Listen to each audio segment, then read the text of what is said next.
కడప జిల్లా బద్వేల్లో సిఐ ఉగందర్ ఆధ్వర్యంలో స్వచ్ఛ కార్యక్రమం నిర్వహించారు. ఖాళీ ప్రదేశాల్లో మందు తాగి బాటిల్స్ పడవేసి పర్యావరణాన్ని పాడు చేయొద్దంటూ సిఐ ప్రజలను కోరారు. స్థానిక మైదుకూరు రోడ్డులోని ఎన్ఎంఎస్ కళ్యాణం మండపం సమీపంలోని ఖాళీ ప్రదేశంలో మందుబాబులు తాగి పడవేసిన మందు బాటిళ్లు, చెత్తను పోలీసులు, మున్సిపల్ సిబ్బంది తొలగించారు.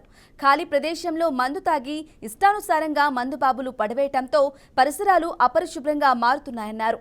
మందుబాబులలో అవగాహన కల్పించేందుకు ఈ కార్యక్రమం నిర్వహించామని, వారిలో మార్పు రాకపోతే చట్టపరమైన చర్యలు తీసుకుంటామని సిఐ హెచ్చరించారు.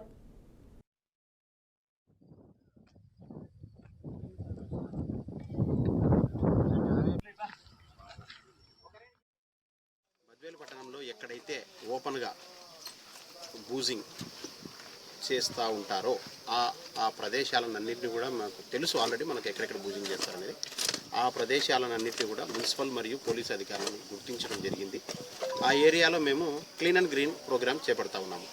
అంటే దాని మీనింగ్ ఏమంటే, ఇక్కడ మేమంతా క్లీన్ చేస్తున్నాం, దయచేసి ఇక్కడ మీరు ఎవరు కూడా ఓపెన్ బూజింగ్ చేయొద్దండి, పర్యావరణాన్ని పాడు చేయొద్దండి అని చెప్పేసి ఒక మెసేజ్ ఇస్తున్నాం. తర్వాత లేదు, ఈ క్లీన్ చేసిన తర్వాత కూడా ఎవరైనా కూడా ఇంకా అటువంటి చర్యలకు పాల్పడితే చట్ట ప్రకారం ఏం చర్యలు తీసుకోవాలో తీసుకుంటున్నాం సాధారణంగా. అది కాకుండా ఇంకొక స్టెప్ ముందుకేసి మేమేం చేస్తున్నామంటే, ఈ వాతావరణాన్ని అంతా, పొల్యూట్ అయిన వాతావరణాన్ని అంతా కూడా మేము క్లీన్ చేస్తున్నాం. క్లీన్ చేసి ప్రజలకు ఇక్కడ ఎవరైతే బూజింగ్ చేస్తారో వాళ్ళందరికీ కూడా ఒక మెసేజ్ ఇస్తున్నాం, దయచేసి మంచి వాతావరణాన్ని శుభ్రంగా ఉంచండి, ఇలా చేయొద్దండి అని చెప్పి చెప్తా ఉన్నాము.